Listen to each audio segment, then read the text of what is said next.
الحمد لله رب العالمين والصلاة والسلام على من كان نبيا وآدم بين الماء والطين وعلى آله وأصحابه أجمعين أما بعد فأعوذ بالله من الشيطان الرجيم بسم الله الرحمن الرحيم ولا تنازعوا فتفشلوا وتذهب ريحكم آمنت بالله صدق الله العظيم وصدق رسوله النبي الكريم ونحن على ذلك لمن الشاهدين والشاكرين والحمد لله رب العالمين. قال الله تبارك وتعالى في شان وعظمة حبيبه الكريم إن الله وملائكته يصلون على النبي يا أيها الذين آمنوا صلوا عليه وسلموا تسليما. اللهم صل على سيدنا ومولانا محمد صلى الله تعالى عليه وسلم عدد ما في علم الله صلاة دائمة بدوام ملك الله. مختصراً خطبہ مسنونہ کے بعد معزز اور محترم سامعین اکرام السلام علیکم ورحمۃ اللہ وبرکاتہ. آیت کریمہ کے متعلق گفتگو کا سلسلہ دراز کیا جائے اس سے قبل اللہ کی بارگاہ میں دعا کر لیں کہ مالک و مولا مجھ حقیر و فقیر کو حق کہنے کی توفیق عطا فرمائے، ہم سبوں کو حق قبول کرنے کی اور اس پر عمل کرنے کی توفیق عطا فرمائے. فرمان مصطفیٰ صلی اللہ علیہ وآلہ وسلم، قیامت کے دن لوگوں میں سب سے زیادہ میرے قریب وہ شخص ہوگا جو مجھ پر سب سے زیادہ درود شریف پڑھتا ہوگا. سبحان اللہ، درود پاک کیسی اعلیٰ نیکی ہے، اس کی برکت سے قرب مصطفیٰ نصیب ہوتا ہے. مشہور مفسر قرآن مفتی احمد یار خان نعیمی رحمۃ اللہ تعالی علیہ اس حدیث پاک کی شرح میں فرماتے ہیں، قیامت میں سب سے آرام میں وہ ہوگا جو حضور صلی اللہ علیہ وسلم کے ساتھ رہے گا، اور حضور صلی اللہ علیہ وسلم کی ہمراہی یعنی قربت اور نزدیکی نصیب ہونے کا ذریعہ درود شریف کی کثرت ہے. اس حدیث پاک سے معلوم ہوا کہ درود شریف بہترین نیکی ہے کہ تمام نیکیوں سے جنت ملتی ہے، اور درود پاک پڑھنے سے بزم جنت کے دولہ صلی اللہ علیہ وسلم ملتے ہیں. حشر میں کیا کیا مزے وارفتگی کے لوں رضا، حشر میں کیا کیا مزے وارفتگی کے لوں رضا، لوٹ جاؤں پا کے وہ دامان عالی ہاتھ میں، لوٹ جاؤں پا کے وہ دامان عالی ہاتھ میں. اعلیٰ حضرت رحمت اللہ تعالی علیہ کا جوش عشق دیکھیے، فرما رہے ہیں اے رضا روز قیامت میں عشق رسول اور وارفتگی اور محبت کے مزے لوٹوں گا. جب پیارے آقا مکی مدنی مصطفیٰ صلی اللہ علیہ وسلم کا دامن کرم ہاتھ آئے گا تو عشق و محبت میں لوٹ پوٹ یعنی مچل جاؤں گا، لوٹ پوٹ ہو جاؤں گا. اللہ پاک ہمیں میدان محشر میں بلکہ دنیا میں، نظام قبر میں، حشر میں، میزان پر، پل صراط پر، ہر مقام پر دامن مصطفیٰ صلی اللہ علیہ وسلم کی ٹھنڈی چھاؤں نصیب فرمائے. آمین بجاہی خاتم النبیین صلی اللہ علیہ وسلم. حدیث پاک میں ہے انما الاعمال بالنیات، اعمال کا دار و مدار نیتوں پر ہے. میرے عزیز، اچھی نیتوں سے عمل کا ثواب بڑھ جاتا ہے. آئیے بیان سننے سے پہلے کچھ اچھی نیتیں کر لیتے ہیں. نیت کیجئے رضائے الہی کے لیے بیان سنوں گا، با ادب بیٹھوں گا، خوب توجہ سے بیان سنوں گا، جو سنوں گا اسے یاد رکھنے، خود عمل کرنے اور دوسروں تک پہنچانے کی کوشش کروں گا. مسلمانوں کے پہلے خلیفہ حضرت ابو بکر صدیق رضی اللہ تعالی عنہ کے دور خلافت کی بات ہے. ایک مرتبہ مسلمانوں کے تیسرے خلیفہ حضرت عثمان غنی رضی اللہ تعالی عنہ دیوار کے سائے میں بیٹھے کسی گہری سوچ میں گم تھے. کسی نے کہا تھا اس قدر ڈوبا ہوا دل درد کی لذت میں ہے، اس قدر ڈوبا ہوا دل درد کی لذت میں ہے، تیرا عاشق انجمن ہی کیوں نہ ہو خلوت میں ہے، تیرا عاشق انجمن ہی کیوں نہ ہو خلوت میں ہے. یعنی جو عاشق مزاج لوگ ہوتے ہیں وہ ہمیشہ اپنے محبوب کے خیالوں میں ہی کھوئے رہتے ہیں، چاہے بھری محفل ہی کیوں نہ ہو وہ محبوب کی یادوں میں رہتے ہیں. اپنے آس پاس پر ان کا دھیان ہی نہیں ہوتا۔ حضرت عثمان غنی رضی اللہ تعالیٰ عنہ کی بھی کچھ ایسی ہی کیفیت و کنڈیشن تھی، ہر چیز سے بے نیاز، بس اپنی ہی سوچ میں گم تھے۔ اسی دوران مسلمانوں کے دوسرے خلیفہ حضرت فاروق اعظم رضی اللہ تعالیٰ عنہ کا یہاں سے گزر ہوا۔ آپ نے گزرتے گزرتے حضرت عثمان غنی رضی اللہ تعالیٰ عنہ کو سلام کیا، مگر وہ تو اپنی ہی سوچوں میں تھے، انہیں نہ فاروق اعظم رضی اللہ تعالیٰ عنہ کے گزرنے کی خبر ہوئی، نہ سلام کا پتہ چلا، لہٰذا جو ہوش میں نہ ہو وہ کیا نہ کرے۔ جب آپ کو سلام کا احساس ہی نہ ہوا تو آپ نے جواب بھی نہ دیا۔ یہ بات حضرت فاروق اعظم رضی اللہ تعالیٰ عنہ کو کھٹکی کہ کیا وجہ ہے، ریزن کیا ہے، عثمان نے جواب کیوں نہیں دیا؟ کیا کوئی ناراضگی ہو گئی؟ کیا مجھ سے کوئی شکوہ ہے، کوئی رنجش ہے؟ کیا ہو سکتا ہے؟ فاروق اعظم رضی اللہ تعالیٰ عنہ انتہائی ذہین اور عقل مند شخصیت تھے۔ آپ فوراً حضرت ابو بکر صدیق رضی اللہ تعالیٰ عنہ کے پاس پہنچے، انہیں ساری بات بتائی کہ میں یوں عثمان کے قریب سے گزرا، سلام کیا، انہوں نے جواب ہی نہیں دیا، نہ جانے کیا رنجش ہو گئی۔ حضرت ابو بکر صدیق رضی اللہ تعالیٰ عنہ کی بھی کمال سوچ دیکھیے، آپ نے یہ نہ فرمایا کہ معمولی سی بات ہے، خود ہی سلجھا لو، میں خلیفہ ہوں، امور خلافت انجام دینے میں ہوں۔ اللہ اکبر، آپ نے ایسا کچھ نہ کیا بلکہ اس معاملے کو اہمیت دی اور فوراً فاروق اعظم رضی اللہ تعالیٰ عنہ کو ساتھ لے کر حضرت عثمان غنی رضی اللہ تعالیٰ عنہ کے پاس چلے گئے۔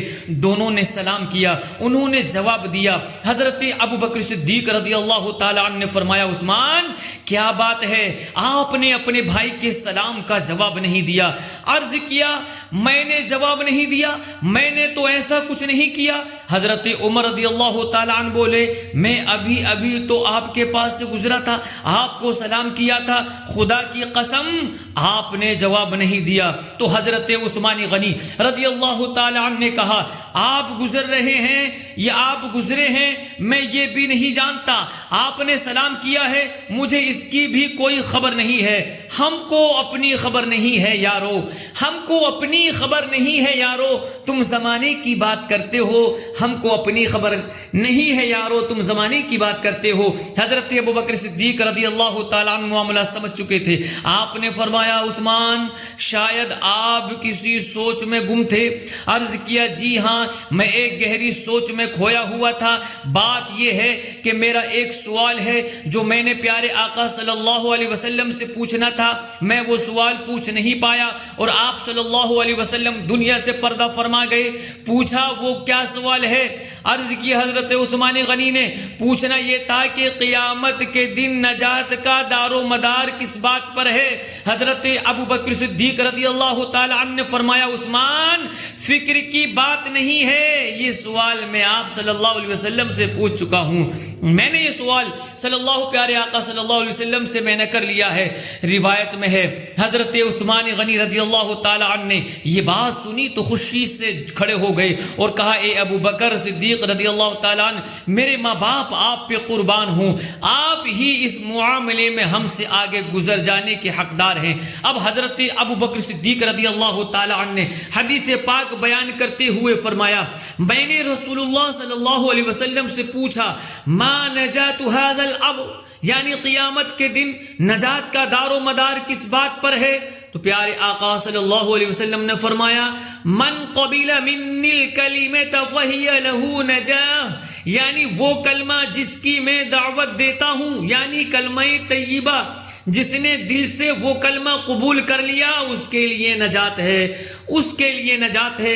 اللہ واحد و یکتا ہے، ایک خدا بس تنہا ہے، کوئی نہ اس کا ہمتا ہے، ایک ہی سب کی سنتا ہے، لا الہ الا اللہ آمنا برسول اللہ۔ میرے عزیز صحابہ اکرام رضی اللہ عنہم کی سیرت کا یہ خوبصورت واقعہ جو ہم نے سنا، اس میں ہمارے لیے سیکھنے کے بہت سارے سبق ہیں، لیکن ان میں سے میں چند عرض کرتا چلوں۔ اس واقعے سے پہلا سبق تو یہ ملا کہ روز قیامت نجات کا دار و مدار ایمان پر ہے، کوئی چاہے جتنی مرضی اچھے کام کرے، پوری دنیا میں یتیم خانے کھول دے، دنیا بھر کے غریبوں میں لاکھوں روپے تقسیم کرے، ہر بے گھر کو گھر بنا کر کے دے، ہر بھوکے کو کھانا کھلا دے، جتنے چاہے بھلائی کے کام کرتا رہے، اگر اس کے دل میں ایمان نہیں ہے تو یہ سب بھلائیاں بیکار ہیں، اللہ تعالیٰ کے حضور ہرگز قبول نہیں ہوں گی۔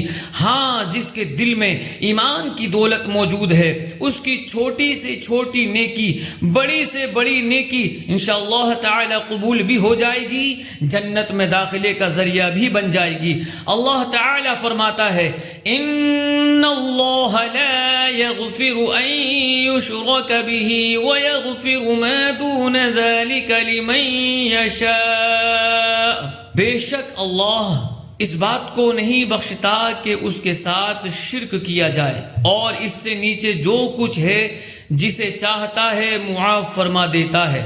میرے عزیز، یہاں یہ بات بھی یاد رکھ لیجئے کہ یقیناً نجات کا دار و مدار ایمان پر ہے، مگر ایمان صرف کلمہ پڑھ لینے کا نام نہیں ہے، بلکہ ایمان تمام اسلامی عقیدوں کو دل سے مان لینے کا نام ہے۔ قرآن پاک میں ہے وَإِنِّي لَغَفَّارٌ لِمَن تَابَ وَآمَنَ وَعَمِلَ صَالِحًا ثُمَّ اهْتَدَىٰ، یعنی اور بے شک میں اس آدمی کو بہت بخشنے والا ہوں جس نے توبہ کی اور ایمان لایا اور نیک عمل کیا پھر ہدایت پر رہا۔ یہاں بخشش کے لیے 3 باتوں کا ذکر ہے۔ نمبر 1 ایمان، نمبر 2 نیک اعمال، نمبر 3 ہدایت پر رہنا، یعنی جس میں یہ تینوں باتیں ہوں اللہ تعالی اس کی بخشش فرما دیتا ہے۔ اب ہدایت پر رہنے کا کیا مطلب ہے؟ حضرت سعید بن جبیر رضی اللہ تعالی عنہ اس کی تفسیر میں فرماتے ہیں استقامہ لفرقۃ السنت والجماعہ، یعنی جو ایمان لائے، نیک اعمال کرے، پھر اس کے ساتھ ساتھ اہل سنت و جماعت والے عقائد پر، یعنی عاشق رسول والے عقیدوں پر ثابت قدم رہے، اسے بخشش نصیب ہو جاتی ہے۔ معلوم ہوا نجات کے لیے ایمان ضروری ہے، پھر ایمان میں تمام سچے عاشقان رسول والے عقیدے شامل ہیں، اس کے ساتھ ساتھ نیک اعمال بھی کرنے ہیں۔ یہ تینوں کام جو خوش نصیب کرے انشاءاللہ تعالی روز قیامت نجات پانے والا ہوگا۔ میرے عزیز صحابہ کرام رضی اللہ عنہم کے اس خوبصورت واقعے سے دوسری بات جو ہمیں سیکھنے کو ملی وہ یہ ہے کہ دل میں کسی کے متعلق خیالات آ جاتے ہیں، ہمیں چاہیے کہ انہیں دور کر لیا کریں۔ دیکھیے حضرت فاروق اعظم رضی اللہ تعالی عنہ جیسی ہستی جنہیں دیکھ کر شیطان رستہ بدل لیتا ہے، جن کی رائے کے مطابق قرآنی آیات اتریں، جن کی زبان پر رب رحمان نے حق جاری فرمایا، حضرت عثمان غنی رضی اللہ تعالی عنہ نے سلام کا جواب نہ دیا تو آپ کے دل میں بھی خیال آ گیا۔ جب اتنی بلند رتبہ ہستی کے دل میں خیال آ سکتا ہے تو ہمارے دل میں بھی آ سکتا ہے، بلکہ خیالات آتے ہیں، غلط فہمی مس انڈرسٹینڈنگ ہو جاتی ہے، کسی نے سلام کا جواب نہ دیا تو غلط فہمی ہو گئی، کسی نے توجہ سے بات نہ سنی تو غلط فہمی ہو گئی، کسی نے حال احوال نہ پوچھا تو غلط فہمی ہو گئی، کسی نے بے رخی والے انداز میں بات کی تو غلط فہمی ہو گئی، کسی نے کال ریسیو نہ کی، کسی نے میسج کا رپلائی نہ کیا تو غلط فہمی ہو گئی، کسی کے گھر گئے اس نے پانی کو نہ پوچھا تو غلط فہمی ہو گئی، کسی نے ہمیں دعوت پر نہ بلایا تو غلط فہمی ہو گئی۔ عموماً جس کی نئی شادی ہوئی ہو وہ کئی دنوں تک نظر نہ آئے تو غلط فہمی ہو جاتی ہے کہ شادی کے بعد بدل گیا، کسی کی نوکری لگے 4 پیسے آ جائیں تو غلط فہمی ہو جاتی ہے کہ پیسہ آ گیا تو اب بدل گیا ہے، یوں غلط فہمیاں ہوتی رہتی ہیں۔ ہمارے ہاں کیا ہوتا ہے، ہم ان غلط فہمیوں کو پالتے ہیں، یہ گویا شیطان کو ایک سرا مل جاتا ہے، ایک غلط فہمی ہوئی تو سوچنے لگتے ہیں ہاں اس نے فلاں وقت بھی میرے ساتھ یوں کیا تھا، فلاں وقت بھی ایسا ہوا تھا، وغیرہ وغیرہ۔ اس ایک ذرا سی غلط فہمی کو سوچ کر ہم بہت بڑا بنا دیتے ہیں، بلکہ حالات تو ایسے ہیں کہ ذرا سی غلط فہمی ہو جائے تو گناہوں کا دروازہ کھل جاتا ہے، کبھی اس کو بتایا کبھی اس کو بتاتا جاتے ہیں، ادھر ادھر بیٹھ کر غیبتیں کی جاتی ہیں، مثلا دیکھا فلاں ایسا ہے، اس نے میرے ساتھ یوں کیا، فلاں بدل گیا، فلاں بہت بے وفا نکلا، وغیرہ وغیرہ۔ یہ بہت غلط انداز ہے۔ صحابہ کرام رضی اللہ عنہم کا مبارک انداز دیکھیے، ذرا سی غلط فہمی ہوئی، لگا کہ عثمان غنی رضی اللہ تعالی عنہ نے کسی وجہ سے سلام کا جواب نہیں دیا تو فوراً ابو بکر صدیق رضی اللہ تعالی عنہ کو ساتھ لے کر ان کے پاس پہنچ گئے، بات کر لی، اپنی سوچ ان کے ساتھ شیئر کر لی، انہوں نے وضاحت دے دی، بات ختم ہو گئی۔ ہمیں بھی یہی والا انداز اختیار کرنا چاہیے۔ کسی بات پر غلط فہمی ہونا کوئی بڑی بات نہیں ہے، مگر اس غلط فہمی کو دل میں پال پال کر بدگمانی، بغض و کینہ اور حسد بنا لینا یہ بہت بری بات ہے، بلکہ گناہ والا انداز ہے۔ واقعہ بیان کیا جاتا ہے کہ دو دوست اور فرینڈز تھے، آپس میں بڑی گہری محبت تھی۔ ایک مرتبہ یوں ہوا کہ آفس سے چھٹیاں آ رہی تھی، دونوں نے مل کر کہیں جانے کا پروگرام بنایا، بات طے ہو گئی، وقت، تاریخ اور جگہ سب کچھ طے کر لیا۔ اب چھٹیاں ہوئی، دونوں دوست اپنے اپنے گھر کو چلے گئے۔ جب مقررہ تاریخ آئی تو ایک دوست اپنی تیاری کر کے سفر کا سامان وغیرہ لے کر دوسرے دوست کے گھر پہنچ گیا۔ گھر پر گھنٹی بیل بجائی، دوست باہر نکلا، بالکل غمگین، منہ اترا ہوا، بالکل روکھا سا لہجہ، نہ اچھے سے ملا، نہ پرتپاک انداز سے استقبال کیا، بس یوں ہی بیٹھک میں بٹھایا، پانی پلایا، نہ کوئی بات کی، نہ خوشی کا اظہار کیا، کچھ بھی نہیں۔ یہ دوست جو تیاری کر کے آیا تھا اسے بہت برا لگا، اس نے دوست کے انداز سے بدظن ہو کر کے کہا میں جاؤں؟ اس نے اس پر بھی کوئی رد عمل، کوئی رسپانس نہیں دکھایا۔ آخر اس دوست نے اپنا سا منہ لیا اور چلا گیا۔ اب یہ غصے میں تھا، اس نے دوست کو بے وفا، بد مزاج، بے مروت اور نہ جانے کیا کیا سمجھ لیا۔ اس سے رابطہ ختم کر دیا، کانٹیکٹ توڑ دیا گیا، تعلق ختم کر دیا گیا اور بالکل اس سے دور ہو گیا۔ کافی عرصے، لانگ ٹائم کے بعد ان دونوں کی آپس میں ملاقات ہوئی تو اس نے منہ پھیر لیا، سلام لینا بھی گوارا نہیں کیا۔ دوسرے دوست نے کہا ایک بار میری بات سن لو، پھر جو چاہو وہ کر لینا۔ وہ بولا ٹھیک ہے، بتاؤ کیا بتانا ہے۔ اب پہلے دوست نے اپنا غم سنایا، کہا میرے ہاں اولاد نہیں تھی، کافی عرصے کے بعد اللہ تعالی نے ایک چاند سا بیٹا عطا فرمایا، گھر میں خوشیاں ہی خوشیاں تھی۔ پھر قسمت کا کرنا کچھ یوں ہوا کہ میرا وہ اکلوتا بیٹا جو کافی دعاؤں کے بعد ملا تھا وہ دم توڑ گیا۔ جس وقت تم میرے گھر آئے تھے اس سے کچھ ہی دیر پہلے بیٹے کا انتقال ہوا تھا، گھر میں کوہرام مچا ہوا تھا، سب غم سے نڈھال تھے۔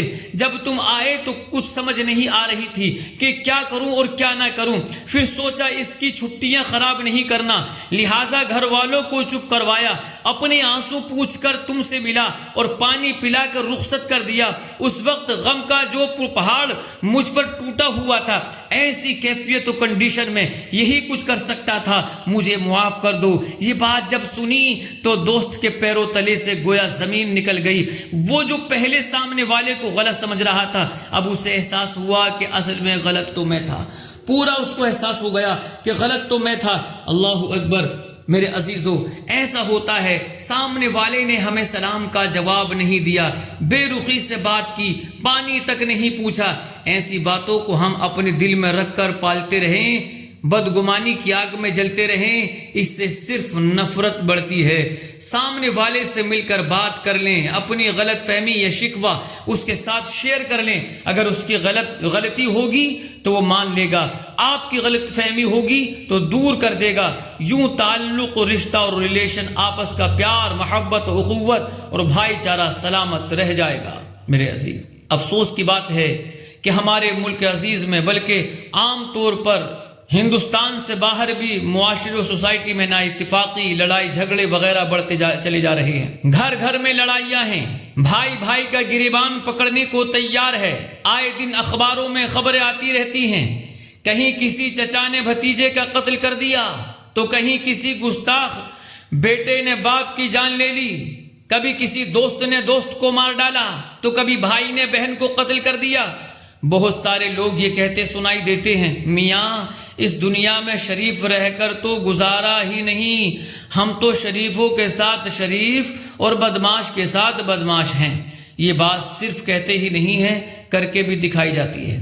معمولی سی بات پر پہلے زبان درازی، پھر ہاتھا پائی، اس کے بعد چاقو بازی، بلکہ گولیاں تک چل جاتی ہیں۔ افسوس آج کل بعض مسلمان کبھی پٹھان بن کر، کبھی خان بن کر، کبھی کوئی اور برادری کا نام لے کر، کبھی شیخ بن کر، کبھی انصار بن کر، قومیت کا نعرہ لگا کر ایک دوسرے کا گلا گھونٹنے کو تیار پھرتے ہیں۔ ایک دوسرے کی املاک کو آگ لگا دی جاتی ہے۔ مسلمانوں، آپ تو ایک دوسرے کے محافظ تھے، آپ کو کیا ہو گیا؟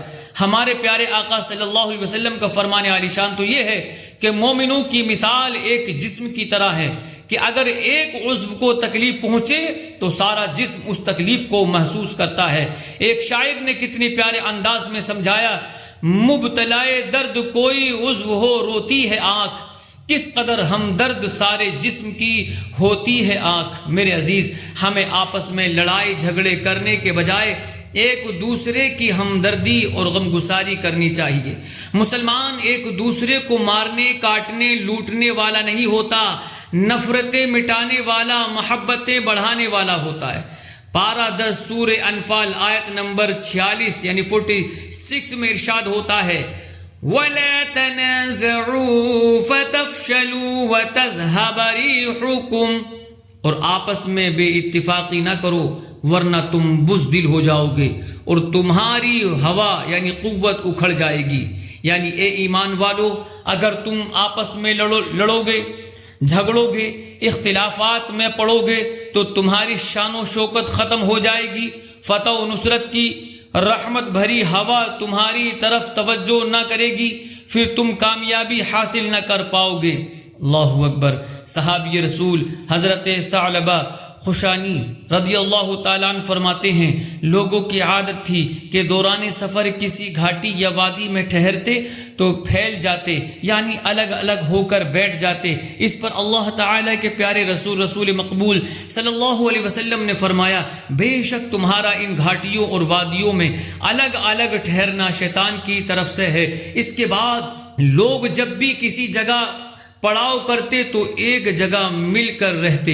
مفسر قرآن حکیم الامت مفتی احمد یار خان نعیمی رحمۃ اللہ تعالی علیہ فرماتے ہیں، الگ الگ ٹھہرنا شیطان کی طرف سے ہے، کیونکہ تمہارے اس طرح بکھرنے سے شیطان کو موقع ملتا ہے کہ کفار سے تم پر چڑھائی کرا دے، کیونکہ وہ سمجھیں گے کہ یہ لوگ الگ الگ ہیں، ان پر اچانک ٹوٹ پڑو، یہ ایک دوسرے کی مدد نہ کر سکیں گے۔ اس طرح الگ الگ اترنا خطرناک ہے۔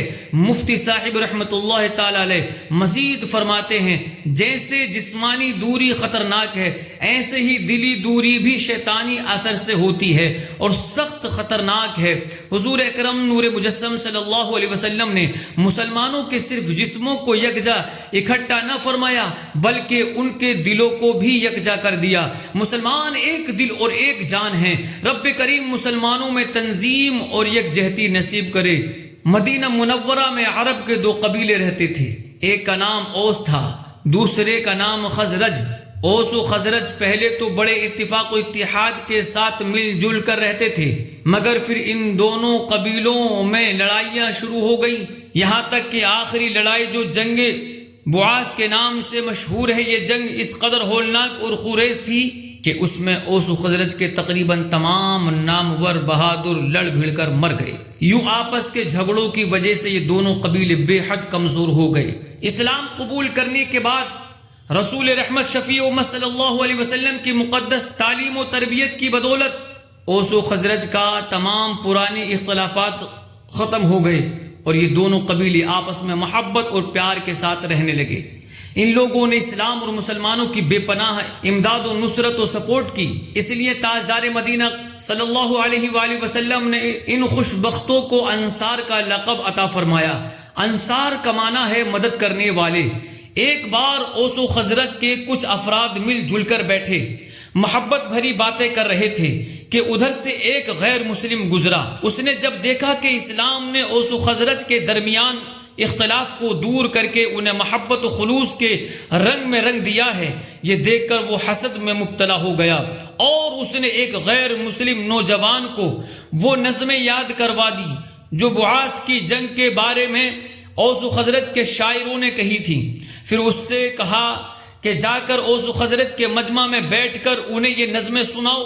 جب انہوں نے یہ نظمیں سنی تو اوس و خزرج کے جذبات پھر سے بھڑک اٹھے، یہاں تک کہ سب اسلحے لے کر جنگ کے میدان میں پہنچ گئے۔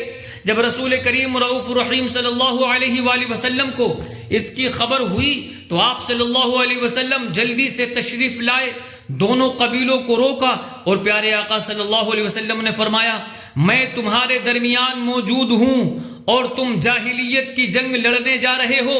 آپ صلی اللہ علیہ وسلم کی نصیحت سن کر ان دونوں نے سمجھ لیا کہ یہ شیطانی چال ہے اور غیر مسلموں کی سازش ہے، چنانچہ دونوں قبیلوں نے توبہ کی اور ایک دوسرے کو گلے لگایا اور محبت کے ساتھ واپس اپنے اپنے گھروں کو آ گئے۔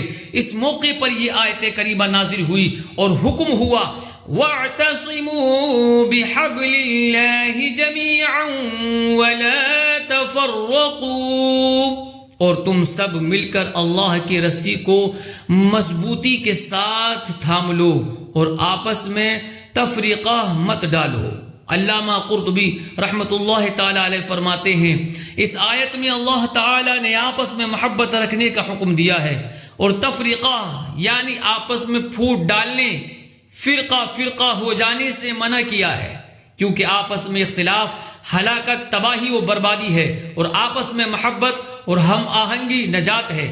آیت کا ایک معنی بیان کرتے ہوئے علامہ قرطبی رحمۃ اللہ تعالی علیہ فرماتے ہیں کہ مطلب یہ ہے کہ اے لوگوں، اپنی اپنی خواہشات و مختلف اغراض کے پیچھے چلتے ہوئے اختلافات میں مت پڑو، بلکہ دین میں بھائی بھائی ہو جاؤ، دین میں بھائی بھائی ہو جاؤ۔ میرے عزیز، ہم نے سورہ آل عمران آیت نمبر 103 کا کچھ حصہ سنا۔ اس میں حکم دیا گیا کہ اللہ پاک کی رسی کو مضبوط پکڑے رکھو۔ یہ اللہ تعالیٰ کی رسی کیا ہے؟ اس بارے میں ایک قول یہ ہے کہ اس سے ہمارے پیارے آقا صلی اللہ علیہ وسلم مراد ہیں، یعنی آپ صلی اللہ علیہ وسلم وہ مضبوط رسی ہیں جسے پکڑ کر ایک ہو جانے کا حکم دیا گیا ہے۔ امام شرف الدین بوصیری رحمۃ اللہ تعالی علیہ آقا نعمت مصطفیٰ جان رحمت صلی اللہ علیہ وسلم کی شان بیان کرتے ہوئے فرماتے ہیں، دعا الی اللہ فالمستمسکون بہ مستمسکون بحبل غیر منفصم۔ حضور اکرم نور مجسم صلی اللہ علیہ وسلم نے لوگوں کو اللہ کی طرف بلایا تو جن لوگوں نے حضور صلی اللہ علیہ وسلم کے دامن رحمت کو تھام لیا، انہوں نے ایسی مضبوط رسی کو تھام لیا جو کبھی نہیں ٹوٹے گی، جو کبھی نہیں ٹوٹے گی۔ سیدی اعلی حضرت امام اہل سنت رحمت اللہ تعالی علیہ بارگاہ رسالت میں عرض کرتے ہیں، نرفتم راہ بینایا فتادم در چہے اسیاں بیا اے حبل رحمانم اغثنی یا رسول اللہ، یعنی یا رسول اللہ صلی اللہ علیہ وسلم، میں عقل مندوں کی راہ نہ چلا، گناہوں کے گڑھے میں جا گرا، اے رحمان کی مضبوط رسی، اے میرے پیارے کریم آقا صلی اللہ علیہ وسلم میری مدد فرمائیے۔ اب اس لحاظ سے آیت کریمہ کا مطلب یہ بنے گا کہ اے ایمان والو، محبوب ذیشان صلی اللہ علیہ وسلم کے دامن کرم کو مضبوط تھام لو، آپس کے لڑائی جھگڑے سب چھوڑو، عشق مصطفیٰ سینوں میں سجا کر سب آپس میں ایک ہو جاؤ۔ پارہ 10 سورہ انفال آیت نمبر 63 میں ارشاد ہوتا ہے، وَأَلَّفَ بَيْنَ قُلُوبِهِمْ لو انفقت ما في الارض جميعا ما الفت بين قلوبهم ولكن الله الف بينهم، یعنی اور اس نے مسلمانوں کے دلوں میں الفت پیدا کر دی۔ اگر تم زمین میں جو کچھ ہے سب خرچ کر دیتے تب بھی ان کے دلوں میں الفت پیدا نہ کر سکتے تھے، لیکن اللہ تعالی نے ان کے دلوں کو ملا دیا۔ حکیم الامت مفتی احمد یار خان نعیمی رحمۃ اللہ تعالی علیہ اس آیت کریمہ کے تحت فرماتے ہیں، عرب کی آپس میں دشمنیوں اور سختی دل کا یہ حال تھا کہ وہ قبیلوں اور خاندانوں میں بٹے ہوئے تھے۔ اگر ایک قبیلے کا آدمی دوسرے قبیلے کے بچے کو تھپڑ مار دیتا تو دونوں قبیلے تیر اور تلواریں لے کر مقابلے میں آ جاتے، بہت خون ریزی ہوتی جو صدیوں تک باقی رہتی۔ مدینے کے انصار یعنی اوس و خزرج، ان قبیلوں میں 120 سال سخت جنگ رہی، ان کے ملنے کی کوئی امید ہی نہ تھی۔ درود ہو ذات کریم صلی اللہ علیہ وسلم پر جس نے ان سب کو ایک کر دیا، ایسا ایک کہ وہ لوگ چند جسم اور ایک دل بلکہ ایک جان بن گئے۔ بدخلق جو تھے وہ نیک ہوئے، لڑتے تھے ہمیشہ وہ ایک ہوئے، جھگڑے تو نے آ کر میٹ دیے، تیری فہم و ذکا کا کیا کہنا۔ اس آیت کریمہ میں حضور انور صلی اللہ علیہ وسلم کی اسی معجزے کا ذکر ہے کہ اے محبوب صلی اللہ علیہ وسلم، تمام اہل عرب کی دشمنیاں اس حد تک پہنچ چکی تھی کہ اگر آپ سارے ظاہری اسباب، دنیا کی ساری دولتیں خرچ کر کے انہیں ملانا چاہتے تو یہ نہ ملتے۔ یہ تو ہماری رحمت اور آپ کا معجزہ ہوا کہ چند روز میں یہ سب مل کر شیر و شکر یعنی پکے دوست بلکہ بھائی بھائی ہو گئے۔ کس نے ذروں کو اٹھایا اور صحرا کر دیا، کس نے ذروں کو اٹھایا اور صحرا کر دیا، کس نے قطروں کو ملایا اور دریا کر دیا، کس کی حکمت نے یتیموں کو کیا در یتیم اور غلاموں کو زمانے بھر کا مولا کر دیا۔ آدمیت کا غرض ساما مہیا کر دیا، آدمیت کا غرض ساما مہیا کر دیا، ایک عرب نے آدمی کا بول بالا کر دیا۔ مفتی صاحب رحمت اللہ تعالی علیہ مزید فرماتے ہیں، اس آیت سے معلوم ہوا کہ مسلمانوں کا اتفاق اللہ پاک کی بڑی نعمت ہے اور ان کا آپس میں جنگ و نفاق رب کا عذاب ہے۔ ایک مرتبہ حضرت مجاہد رحمت اللہ تعالی علیہ نے فرمایا، اللہ پاک کی رضا کے لیے آپس میں محبت رکھنے والے جو آپس میں بھائی چارہ رکھیں، جب ان میں سے ایک دوسرے کی طرف چلے، اپنے بھائی کا ہاتھ پکڑے اور اس کے لیے مسکرائے تو ان دونوں کی خطائیں یوں مٹتی ہیں جیسے درخت کے پتے گرتے ہیں۔ ایک روایت میں ہے آپ رحمت اللہ تعالی علیہ نے فرمایا، جب کوئی شخص اپنے مسلمان بھائی سے ملے، اس سے مصافحہ کرے یعنی ہاتھ ملائے تو ان دونوں کے گناہ ایسے جھڑتے ہیں جیسے تیز ہوا سے پتے گرتے ہیں۔ آپ رحمت اللہ تعالی علیہ کی یہ بات سن کر ایک شخص نے حیرت سے کہا، بے شک یہ تو بہت چھوٹے عمل سے ہے، یہ تو بہت چھوٹے عمل سے ہے، یعنی اتنے آسان عمل سے اتنا بڑا انعام کیسے مل سکتا ہے؟ حضرت مجاہد رحمت اللہ تعالی علیہ نے فرمایا، اے شخص کیا تو نے اللہ پاک کا فرمان نہیں سنا؟ لو انفقت ما في الارض جميعا ما الفت بين قلوبهم ولكن الله الف بينهم، یعنی اگر تم زمین میں جو کچھ ہے سب خرچ کر دیتے تب بھی ان کے دلوں میں الفت پیدا نہ کر سکتے تھے، لیکن اللہ نے ان کے دلوں کو ملا دیا۔ یعنی دو دلوں کی آپس میں محبت جس کے نتیجے میں لوگ ایک دوسرے سے ملتے اور ہاتھ ملاتے ہیں، یہ محبت کوئی چھوٹا سا عمل نہیں ہے، یہ تو انمول نعمت ہے جو دنیا کی تمام دولت خرچ کر کے بھی حاصل نہیں کی جا سکتی۔ ایک حدیث پاک میں فرمایا، مسلمان دوسرے مسلمان کے لیے عمارت کی مانند ہے کہ ایک دوسرے کو مضبوط کرتا ہے۔ یہ فرماتے ہوئے محبوب خدا سردار انبیاء صلی اللہ علیہ وآلہ وسلم نے ایک ہاتھ کی انگلیاں دوسرے ہاتھ کی انگلیوں میں ڈال دی۔ میرے عزیز، ہم آہنگی، اتفاق، اتحاد قانون فطرت ہے۔ کبھی اس کائنات میں غور کیجئے، دنیا کا سارا نظام ایک گہرے ربط اور تعلق کے ساتھ چل رہا ہے۔ قدرت کی پیدا کی ہوئی ہر چھوٹی بڑی چیز آپس میں ہم آہنگ ہے۔ سورج، چاند، ستارے، ہوائیں، بادل، پھل پھول، پودے، حیوانات وغیرہ، ان سب پر غور کیجئے، یہ سب ایک خاص مقصد کے تحت پوری ہم آہنگی سے کام کر رہے ہیں۔ زمین اور آسمان کے درمیان کتنا فاصلہ ہے؟ تقریباً 500 سال کی راہ۔ اتنے فاصلے کے باوجود ارضیات یعنی زمین پر پائی جانے والی چیزیں اور فلکیات یعنی آسمان کی طرف پائی جانے والی چیزیں آپس میں مربوط اور کنیکٹ ہیں۔ سورج طلوع ہوتا ہے، زمین پر دن آ جاتا ہے، سورج غروب ہوتا ہے، زمین پر رات چھا جاتی ہے۔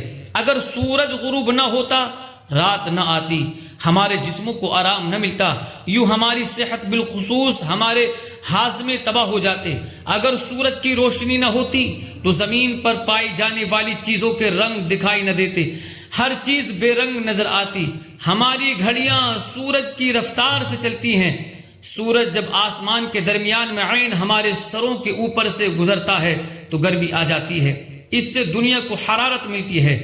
درختوں، پھلوں اور پھولوں کی نشو نما ہوتی ہے. سمندروں کا پانی گرم ہو جاتا ہے. اس سے بھاپ بنتی ہے، بادل بنتے ہیں، بارش برستی ہے. جب سورج آسمان میں ایک طرف کو جھک کر چلتا ہے تو سردی آ جاتی ہے. کسان زمین میں بیج ڈالتا ہے. ادھر زمین کے اندر بیج کو پانی کی ضرورت پیش آتی ہے. ادھر بادل گھرتے ہیں، بارش برستی ہے اور بیج کو پانی فراہم کر دیا جاتا ہے. پھلوں کو پکنا، پودوں کا بڑا ہونا، موسموں کی تبدیلی، رات دن کا گھٹنا بڑھنا، یہ ساری چیزیں زمین پر پائی جانے والی چیزیں ہیں. مگر ان سب کا تعلق نظام شمسی کے ساتھ ہے. کسان حضرات جو کھیتی باڑی کرتے ہیں ان کے ہاں سورج اور چاند کا بہت لحاظ رکھا جاتا ہے. الغرض زمین پر پائی جانے والی چیزوں اور آسمان کی طرف پائی جانے والی چیزوں کا آپس میں گہرا ربط ہے. ان کے ایک دوسرے پر گہرے اثرات ہوتے ہیں اور یہ کائنات صدیوں سے اسی گہرے ربط کے ساتھ چل رہی ہے. قدرت کے ان عجائبات کو دیکھ کر زبان سے بے اختیار نکلتا ہے فَتَبَارَكَ اللَّهُ أَحْسَنُ الْخَالِقِينَ. تو بڑی برکت والا ہے وہ اللہ جو سب سے بہتر بنانے والا ہے. میرے عزیزو، شاید اسی اتفاق اور ہم آہنگی کی برکت ہے کہ نظام کائنات کا کوئی ہدف کبھی تاخیر کا شکار نہیں ہوتا. کبھی آپ نے سنا کہ مالٹا جو سردیوں کا پھل ہے اس بار تاخیر کا شکار ہو گیا، لہذا اس سال مالٹا گرمیوں میں آ گیا، اور آم جو گرمیوں کا پھل ہے اس سال سردیوں میں آ گیا. اسٹور کر لینا الگ بات ہے، پھل لگنے اور پکنے میں کبھی تاخیر نہیں ہوئی. کسان بیج ڈالنے میں تاخیر کا شکار ہو سکتا ہے. پھل پھول سبزیاں وغیرہ اپنے وقت ہی پر لگتی ہیں اور پکتی ہیں. ہزاروں سال گزر گئے، کائنات کے اہداف کبھی تاخیر کا شکار نہیں ہوئے. ہمیں چاہیے کہ اپنی کامیابی کے لیے، اپنے ملک عزیز کی کامیابی اور ترقی کے لیے آپس میں اتفاق اور اتحاد پیدا کریں، آپس میں مل جل کر کے رہیں، لڑائی جھگڑوں سے بچیں، غیبت و چغلی سے بچیں، نا اتفاقی سے بچیں، اور سب مسلمان مل کر ایک دوسرے سے ہمدردی کرتے ہوئے، ایک دوسرے کے دکھ درد بانٹتے ہوئے، خوشی غمی میں ایک دوسرے کا سہارا بنتے ہوئے مل جل کر اتفاق و اتحاد کے ساتھ زندگی گزاریں. انشاءاللہ تعالی ہم بھی ترقی کریں گے اور ہمارا ملک عزیز بھی ترقی کرتا چلا جائے گا. میرے عزیزو، ہمارے ہاں گھروں اور محلوں کے اندر جو لڑائی جھگڑے ہوتے ہیں ان کی اصل بنیاد جانتے ہیں کیا ہے؟ ان کی بنیادی وجہ یہ ہے کہ ہمارے آپس کے تعلقات میں اللہ تعالی کی رضا مقصود نہیں ہوتی. عام طور پر عدل بدلے کا نظام ہوتا ہے. فلاں مجھے بلاتا ہے لہٰذا میں بھی اسے بلاتا ہوں، فلاں مجھ سے ملتا ہے لہٰذا میں بھی اس سے ملتا ہوں، فلاں نے اپنی شادی پر مجھے بلایا تھا لہٰذا میں بھی اسے بلاؤں گا، فلاں میرے والد یا دادا کے جنازے پر آیا تھا لہٰذا میں بھی اس کے عزیز کے جنازے پر جاؤں گا، فلاں مجھے عزت دیتا ہے میں بھی اسے عزت دوں گا. حالانکہ یہ عدل بدلے کا جو نظام ہے، سسٹم ہے، یہ اسلامی نظریہ ہے ہی نہیں بلکہ الحاد کا نظریہ ہے. گھر، محلے اور معاشرے، سوسائٹی میں تعلقات کی بنیاد عدل بدلے پر رکھنا یہ بے دینوں کی دی ہوئی سوچ و تھیوری ہے. اسلام نے تعلقات کی بنیاد اللہ تعالی کی رضا پر رکھی. اسلام نے تہذیب و سویلائزیشن، اخلاق و کردار و کریکٹر، ہر چیز کی بنیاد اللہ تعالی کی رضا پر رکھی ہے. ایک حقیقی مسلمان دوسروں کے ساتھ اس لیے نیکی نہیں کرتا کہ کل وہ بھی اس کے ساتھ نیکی کرے گا، بلکہ اس کا مقصد، اس کا پرپس رب کی رضا ہوتا ہے. ایک حقیقی مسلمان دوسروں کو تکلیف دینے سے اس لیے باز نہیں رہتا کہ تکلیف سے بچ جائے. ہم دوسروں کے ساتھ اس لیے مسکرا کر نہیں ملتے کہ دوسرے ہم سے مسکرا کر کے ملیں. ہم کسی کی مالی امداد، فائنینشیل سپورٹ اس لیے نہیں کرتے کہ کل ہماری بھی مدد کی جائے، بلکہ اسلام ہمیں سکھاتا ہے کہ ہم نے یہاں جو کچھ کرنا ہے اللہ تعالی کی رضا کے لیے کرنا ہے. اللہ تعالی فرماتا ہے قل ان صلاتي ونسكي ومحياي ومماتي لله رب العالمين، یعنی تم فرماؤ بے شک میری نماز اور میری قربانیاں اور میرا جینا اور میرا مرنا سب اللہ کے لیے ہے جو سارے جہانوں کا رب ہے۔ یہ اسلامی تہذیب کا حسن ہے۔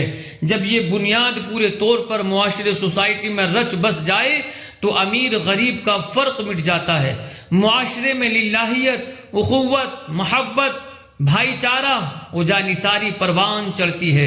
اللہ تعالیٰ کے نبی صلی اللہ علیہ وسلم نے فرمایا، روز قیامت اللہ پاک فرمائے گا، میرے جلال یعنی دنیاوی اغراض کے لیے نہیں بلکہ میری عظمت پہچانتے ہوئے میری اطاعت کے سبب آپس میں محبت رکھنے والے کہاں ہیں؟ آج یعنی روز قیامت، جبکہ میرے عرش کے سوا کوئی سایہ نہیں، میں انہیں اپنے عرش کے سائے میں جگہ عطا فرماؤں گا۔ حضرت معاذ بن جبل رضی اللہ تعالیٰ عنہ سے روایت ہے، رسول رحمت شفیع امت صلی اللہ علیہ وسلم نے فرمایا، اللہ تعالیٰ فرماتا ہے، میری رضا کے لیے آپس میں محبت رکھنے والوں، میری رضا کے لیے مل بیٹھنے والوں، میری رضا کے لیے ایک دوسرے سے ملاقات کرنے والوں اور میری رضا کے لیے ایک دوسرے پر خرچ کرنے والوں کے لیے میری محبت واجب ہو گئی ہے۔ سبحان اللہ میرے عزیز، ہمیں چاہیے کہ ہم اپنے گھروں میں، اپنے محلے میں، سوسائٹی میں، اپنے معاشرے میں اتفاق و اتحاد اور محبت و بھائی چارے کی فضا بنائیں۔ اس کے لیے کیا کرنا ہوگا؟ چند طریقے میں عرض کرتا ہوں۔ آپس میں محبت و بھائی چارہ بڑھانے کا ایک بہت آسان طریقہ سلام ہے۔ پیارے آقا مکی مدنی مصطفیٰ صلی اللہ علیہ وسلم نے فرمایا، لا تدخلوا الجنت حتی تؤمنوا، تم اس وقت تک جنت میں داخل نہیں ہو سکتے جب تک ایمان نہ لے آؤ، وَلَا تُؤْمِنُوا حَتَّى تَحَابُّوا، اور تم اس وقت تک کامل مومن نہیں ہو سکتے جب تک آپس میں محبت نہ کرو۔ پھر فرمایا، کیا میں تمہیں وہ بات نہ بتاؤں جس پر عمل کر کے تمہاری آپس میں محبت بڑھ جائے؟ افشوا السلام بینکم، آپس میں سلام کو عام کرو۔ اسی طرح مصافحہ یعنی ہاتھ ملانے کی عادت بھی اخوت و محبت بڑھانے کا ذریعہ ہے۔ رحمت دو عالم نور مجسم صلی اللہ علیہ وآلہ وسلم نے فرمایا، ایک دوسرے کے ساتھ مصافحہ کرو، اس سے کینہ یعنی دل میں چھپا ہوا جذبہ عداوت جاتا رہتا ہے۔ میرے عزیز، آپس میں محبت پیدا کرنے اور اسے قائم رکھنے کے لیے ایک اہم ترین چیز ایثار ہے۔ کشف المحجوب میں ہے، ایثار کی حقیقت یہ ہے کہ بندہ اپنے رفیق یعنی اپنے ساتھی کے حق کی حفاظت کرے اور اپنا حق چھوڑ دے، اپنے رفیق کو راحت پہنچانے میں خود تکلیف برداشت کرے اور اپنے آرام کو رفیق کے آرام پر قربان کر دے۔ میرے عزیز، ایک دوسرے کے لیے آگے بڑھ کر قربانیاں دینے کی عادت بنائیے، دوسروں کو راحت پہنچانے کا ذہن بنائیے۔ جب ہم اپنے مسلمان بھائیوں کے ساتھ ایسے مخلص ہو جائیں گے، ان کی خاطر قربانیاں دینے کا ذہن بنا لیں گے تو انشاءاللہ تعالی آپس میں محبت بڑھے گی، مسائل حل ہوں گے اور اللہ تعالی نے چاہا تو باہمی اختلافات کا خاتمہ ہو جائے گا۔ جذبہ ایثار دل میں ہو اگر مسئلوں کا حل نکلتا جائے گا، جذبہ ایثار دل میں ہو اگر مسئلوں کا حل نکلتا جائے گا۔ غلط فہمی کی سرحد پار کر کے مٹا دو فاصلے ایثار کر کے۔ میرے عزیز، آپس میں ہم آہنگی پیدا کرنے کے لیے ہمیشہ دوسروں کے خیر خواہ رہنے، ہر ایک کا بھلا سوچئے، کبھی بھی خود غرض مت بنیے۔ دیکھیے، دنیا کی واحد ہستی جنہوں نے لاکھوں کروڑوں بلکہ اربوں انسانوں کو ہم آہنگ کیا، یعنی ہمارے آقا صلی اللہ علیہ وسلم، اللہ پاک آپ کے اعلیٰ اوصاف بیان کرتے ہوئے فرماتا ہے، عزیز علیہ ما عنتم حریص علیکم بالمؤمنین رؤوف الرحیم، یعنی جن پر تمہارا مشقت میں پڑنا بہت بھاری گزرتا ہے وہ تمہاری بھلائی کے نہایت چاہنے والے، مسلمانوں پر بہت مہربان، رحمت فرمانے والے۔ یہ سرکار عالی وقار مکی مدنی تاجدار صلی اللہ علیہ وسلم کے تین اعلیٰ اوصاف ہیں۔ نمبر 1، آپ صلی اللہ علیہ وسلم پر امت کا مشقت میں پڑنا ناگوار ہے۔ نمبر 2، آپ صلی اللہ علیہ وسلم امت کی نہایت بھلائی چاہنے والے ہیں۔ نمبر 3، آپ صلی اللہ علیہ وسلم اپنے غلاموں پر بہت مہربان ہیں۔ ہمیں بھی چاہیے کہ ہم اپنے آقا دو جہاں کے داتا سردار انبیاء صلی اللہ علیہ وسلم کی پیروی میں یہ اوصاف اپنائیں، دوسروں کو مشقت سے بچانے کی ہر ممکن کوشش کریں، دوسروں کے لیے آسانیاں پیدا کریں، ہر ایک کی بھلائی چاہیں، خیر خواہی کریں، کوئی غریب ہے تو اس کی مدد کریں، بیمار کی بیمار پرسی کریں، جنازوں میں شرکت کریں، اپنے مسلمان بھائیوں کی مالی، مدنی مالی اور بدنی معاونت کریں اور اپنے تمام مسلمان بھائیوں پر ہمیشہ مہربانی کرنے والے بنیں۔ میرے عزیز، 19 اگست کو عالمی سطح پر یوم ہمدردی منایا جاتا ہے۔ آج 15 اگست ہے، 19 بھی آنے والی ہے۔ ہمدردی کیا ہے؟ ایک دوسرے کے غم میں شریک ہونے، درد بانٹنے اور دوسرے کے ساتھ بھلائی کرنے ہی کو ہمدردی کہتے ہیں۔ لہٰذا ہمدردی کرنے والے بنے، انشاءاللہ تعالی آپس میں محبت بڑھے گی۔ فرمان مصطفیٰ صلی اللہ علیہ وسلم، جو کسی غمزدہ شخص سے غمخواری کرے گا اللہ تعالی اسے تقوی کا لباس پہنائے گا اور روحوں کے درمیان اس کی روح پر رحمت فرمائے گا، اور جو کسی مصیبت زدہ سے غمخواری کرے گا اللہ تعالی اسے جنت کے جوڑوں میں سے 2 ایسے جوڑے عطا کرے گا جن کی قیمت پوری دنیا بھی نہیں ہو سکتی۔ ایک روایت میں ہے، جو کسی مسلمان کی ایک دنیاوی تکلیف دور کرے اللہ تعالی اس سے قیامت کی ایک تکلیف دور کرے گا۔ ایک اور روایت میں ہے، جو اپنے بھائی کی حاجت پوری کرے اللہ تعالی اس کی حاجت پوری کرتا ہے۔ حدیث پاک میں ہے، سب سے افضل عمل مومن کے دل میں خوشی داخل کرنا ہے، پھر چاہے اسے کپڑے پہنا کر ہو یا کھانا کھلا کر یا اس کی کوئی ضرورت پوری کر کے۔ ان فضائل کو حاصل کرنے کے لیے لوگوں کے ساتھ زیادہ سے زیادہ ہمدردی کیجیے، خیر خواہی کیجیے۔ مسلمان بھائی بیمار ہو تو عیادت کیجیے، کسی کا کوئی نقصان ہو جائے تو اظہار ہمدردی کیجیے، غم بانٹیں۔ مدد کرنے کی طاقت ہو تو مدد بھی ضرور کیجیے، غریبوں کے دکھ بانٹیا کیجیے، اپنے ماہانہ آمدن سے کچھ نہ کچھ غریبوں کے لیے رکھا کیجیے۔ کسی نے آپ کا قرض لوٹانا ہو تو اسے مہلت دیجیے، اس سے نرمی اختیار فرمائیے، بلکہ ہو سکے تو قرض معاف ہی کر دیجیے۔ دکھ درد میں تسلی اور دلاسا دیا کیجیے۔ آج کل کی مہنگائی میں کسی غریب کے بجلی کا بل ادا کر دیں، ہو سکے تو اسے 1-2 سولر پلیٹ لگوا دیں تاکہ اس کے بچے چین کی نیند سو سکیں۔ انشاءاللہ تعالی دنیا اور آخرت کی بھلائیاں نصیب ہوں گی۔ اللہ پاک ہمیں عمل کی توفیق عطا فرمائے، آمین، بجاہ خاتم النبیین صلی اللہ علیہ وسلم۔ میرے عزیزوں، بیان کو اختتام کی طرف لاتے ہوئے سنت کی فضیلت اور چند آداب زندگی بیان کرنے کی سعادت حاصل کرتا ہوں۔ تاجدار رسالہ شہنشاہ نبوت صلی اللہ علیہ وآلہ وسلم نے فرمایا، من احب سنتی فقد احبنی ومن احبنی کان معی فی الجنہ۔ جس نے میری سنت سے محبت کی اس نے مجھ سے محبت کی، اور جس نے مجھ سے محبت کی وہ جنت میں میرے ساتھ ہوگا۔ نبی پاک صلی اللہ علیہ وسلم نے فرمایا، جس کا کوئی بھائی ہو اسے چاہیے اپنے بھائی سے معانقہ کرے۔ گلے ملنے کو معانقہ کہتے ہیں، اور معانقہ سنت مصطفیٰ ہے۔ مرآت المناجیح میں ہے، خوشی میں کسی سے گلے ملنا سنت ہے۔ پیارے آقا صلی اللہ علیہ وسلم کئی مرتبہ صحابہ کرام رضی اللہ عنہم پر شفقت فرماتے ہوئے انہیں معانقہ کا شرف بخشا کرتے تھے۔ مثلا خیبر کے موقع پر پیارے آقا صلی اللہ علیہ وسلم نے حضرت جعفر رضی اللہ تعالیٰ عنہ کو سینے سے لگایا اور پیشانی پر بوسہ بھی دیا۔